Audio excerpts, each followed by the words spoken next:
और हो सकता है लेकिन ये सच नहीं हो सकता।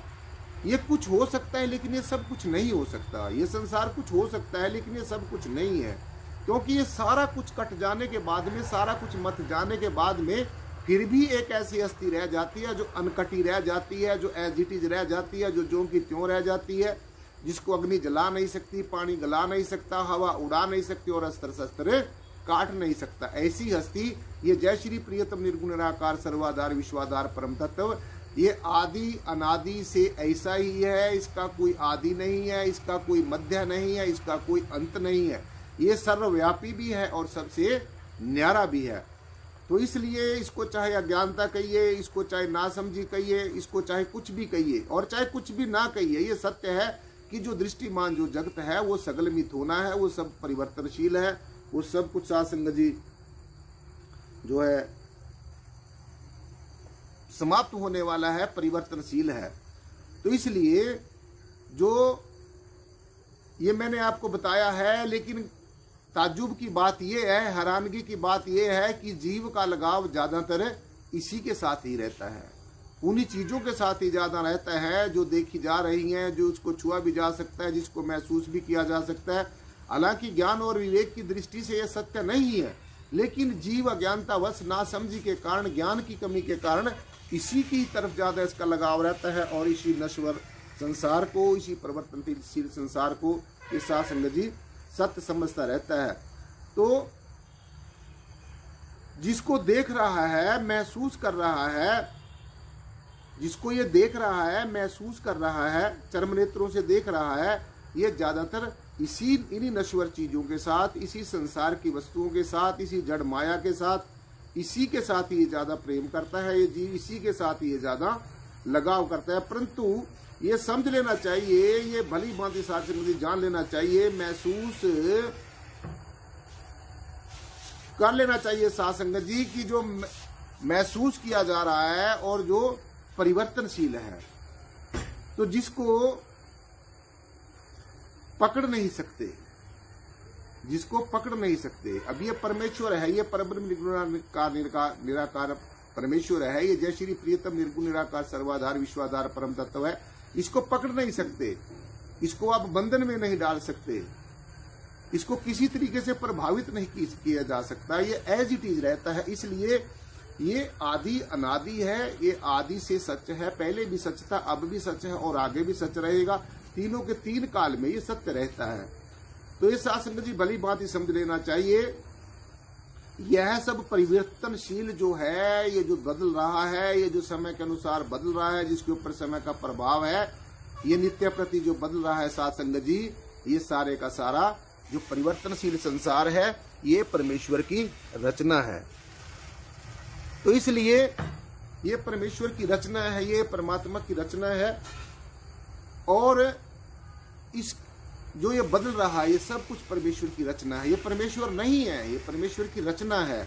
तो इसलिए ये भली भांति समझ लेना चाहिए साध संगत जी कि जो ये परमेश्वर है, जिसको पकड़ नहीं सकते, इस परब्रह्म निर्गुण निराकार सर्वाधार विश्वाधार परम तत्व को आप पकड़ नहीं सकते, इसके ऊपर कोई बंधन नहीं लगा सकते, इसको अपने वश में नहीं कर सकते, इसके ऊपर कोई प्रभाव नहीं डाल सकते, ये किसी से प्रभावित नहीं होता है, ये किसी की पकड़ में नहीं आता है। तो तरह तरह के इसके बारे में कयास लगाए जाते हैं, तरह तरह के परमेश्वर के बारे में कल्पनाएं की जाती हैं, लेकिन ये किसी की भी पकड़ में आने वाला नहीं है। इसकी कोई सीमा नहीं है, इसकी कोई सीमा नहीं है और इसके ऊपर किसी तरीके का कोई बंधन नहीं है।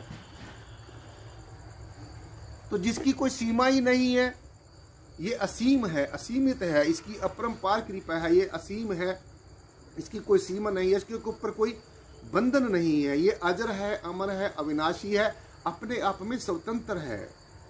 इसका कोई जो शुरुआत नहीं है, कोई मध्य नहीं है, कोई अंत नहीं है।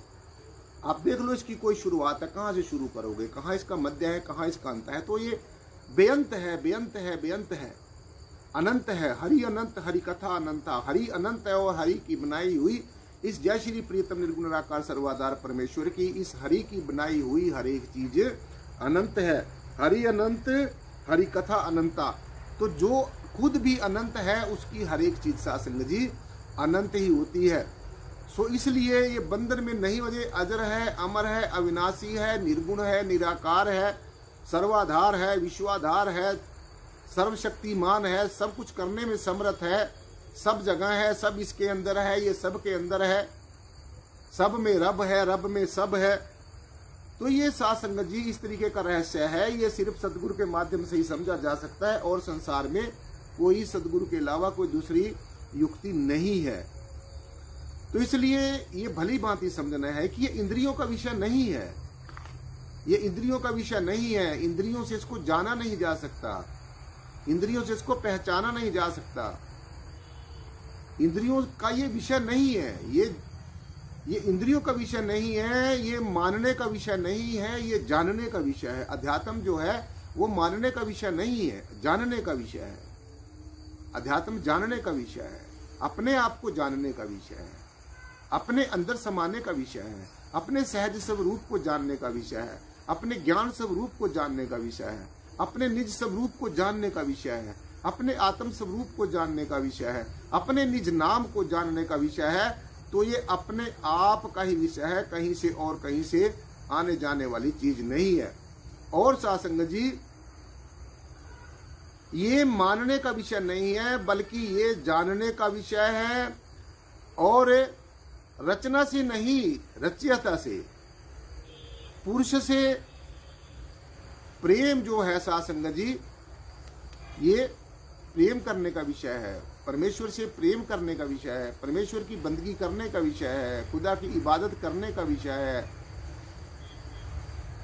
सो इसलिए ये बाहरमुखी नहीं बल्कि अंतर्मुखी होकर ये पता चलेगा, क्योंकि अंदर ही तुम्हारा बीज है, अंदर ही आप जो बीज है, जो बीज रूपी आत्मा है, जिसके कारण हम जिंदा रह रहे हैं, जिसके कारण हम बोल रहे हैं, देख रहे हैं, सुन रहे हैं। तो ये ऐसे इस नश्वर शरीर के अंदर, ये जो पंच भौतिक नश्वर शरीर है, इसके अंदर साध संगत जी, इस पंच भौतिक नश्वर शरीर के अंदर जो ये अंदर की जो आंखें हैं, जो ज्ञान चक्षु हैं, इस नश्वर शरीर के अंदर जो ज्ञान चक्षु हैं, जब आप अंतर्मुखी होंगे, जब ज्ञान चक्षुओं से, विवेक की दृष्टि से, ज्ञान की दृष्टि से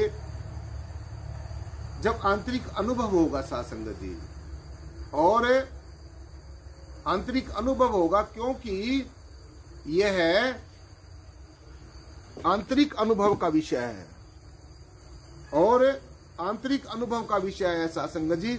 इसलिए अनुभव करना ही सत्य है। अनुभव होगा तो तभी साध संगत जी सच का पता चलेगा, एहसास होगा तभी सच का पता चलेगा।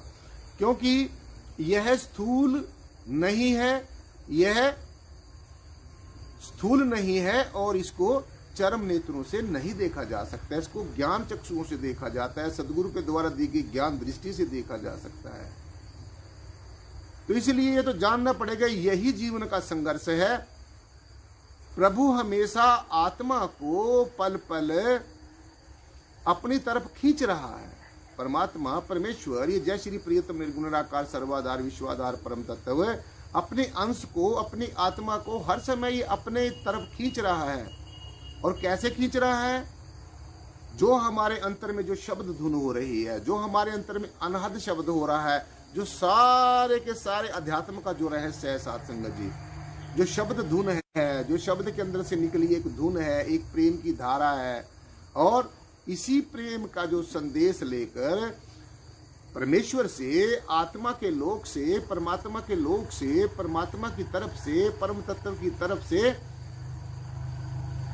जो हमारी जो आत्मा है साध संगत जी, उसके लिए परमेश्वर इस शब्द धुन के माध्यम से, जैसे आप मेरी आवाज को सुन रहे हैं और आनंद मना रहे हैं, आपको अच्छा लग रहा है, ठीक इसी तरीके से जैसे ये बाहर आवाज है, ये जो आवाज बाहर की होती है, ये समझने समझाने के लिए होती है, इसी तरीके से हमारे अंतर में भी हर समय जो शब्द धुन है, जो हर समय हमारे अंतर में बहुत ही एक सुरीली आवाज में, बहुत ही मनमोहक आवाज में एक नेचुरल जो संगीत हमारे अंतर में हो रहा है साध संगत जी, इसके माध्यम से ही हमारी जो आत्मा है, हमारी जो रूह है, हमारी जो चेतना है, वो इस शब्द धुन के ऊपर ही सवार होकर फिर अपने लोकों की सैर करती हुई अपने निज धाम तक पहुंचती है, अपने लोक तक पहुंचती है। तो इसीलिए ये तो साध संगत जी हमने समझना ही होगा कि आत्मा की पल बल प्रभु अपनी तरफ खींच रहा है और इस शब्द धुन के माध्यम से खींच रहा है। ये जो शब्द धुन घट घट अंतर सर्व निरंतर, जो सब घटों में हर समय, हर पल, हर क्षण, हर घड़ी जो हो रही है, इसी शब्द धुन के माध्यम से साध संगत जी हमारी जीवात्मा को परमेश्वर अपनी तरफ खींचता है, अपनी तरफ बुलाता है। और यही असली भजन है। असली जो भजन है, असली जो सुमरण है, वो यही है कि आप ध्यान में जब बैठते हैं तो अपने आज्ञा चक्र में जहां मैंने तिलक लगाया है, जहां मैंने ये अंगूठा लगाया है, ये जो अंगूठा लगाया है ये हमारा आज्ञा चक्र है। ये जो तिलक यहाँ पर लगाया जाता है ये ज्योति का प्रतीक है कि हमारे अंतर में कोई दिव्य ज्योति है। ये जो इसी का ही प्रतीक है, इस सच्चाई का प्रतीक है। और साध संगत जी यह स्थूल नहीं है, इसलिए इसको चरम नेत्रों से नहीं देखा जा सकता। ये बहुत विशाल है, बहुत सूक्ष्म से भी सूक्ष्म है, इसलिए इसको चरम नेत्रों से नहीं देखा जा सकता। सो इसलिए शरीर जो है साध संगत जी, शरीर तो एक साधन है, एक जरिया है। ये जो पंच भौतिक शरीर है ये तो एक जरिया है, ये एक साधन है, एक साधन है साध संगत जी। शरीर तो एक साधन है, एक जरिया है, यह खुद ही अंदर बैठा है। ये सारे खंडों ब्रह्मंडों का मालिक, ये जय श्री प्रियतम निर्गुण निराकार सर्वाधार विश्वाधार परम तत्व, ये पहले से ही आपके अंदर है, ये पहले से ही सब जीवों के, हम सब जीवों के अंदर है। लेकिन ये सब जीवों के अंदर बैठा तो है, लेकिन ये बात जानने वाली कि यह खुद ही अंदर तो बैठा है, अपनी जानकारी देता है साध संगत जी, जानकारी खुद देता है। सदगुरु के रूप में